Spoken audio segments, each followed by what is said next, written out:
Where did that lead? Well, so it was approximately a year of really intense trying different things, trying things that were going to make me feel better. I got involved in some charity work. So helping others. Yeah, is another that's, key you step. always hear about that. Yes. So, and that was really great. And then I got involved in an organization in California, in LA, called Agape, which is a non-denominational spiritual center. Right. And they also taught meditation there. But I just started really trying to get around people who were also spiritually minded, maybe on different paths than I was. But I really started taking a look at the people I had been surrounding myself with, especially men in relationships, and said, okay, this has been pretty much all wrong.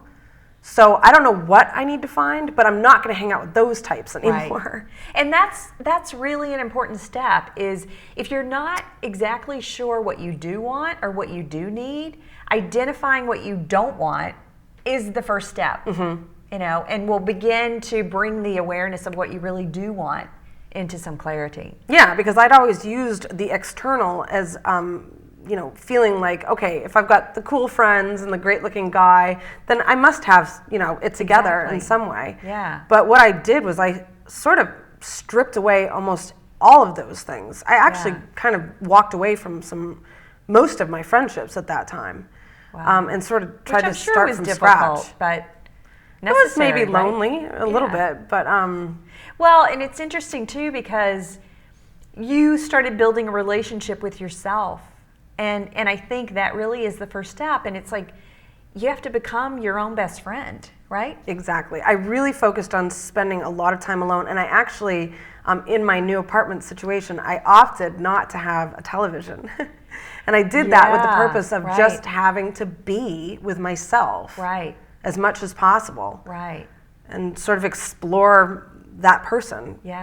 Because I'd really spent a lot of my years in this chameleon role where I had become so many different kinds of people depending on who I was hanging out with at the time that I didn't know who my authentic being was. So. And do you feel like you found her? I do, yeah, for sure. It's still a process. Because you know, when you have habits from childhood, you know, I can sometimes fall back into those similar habits.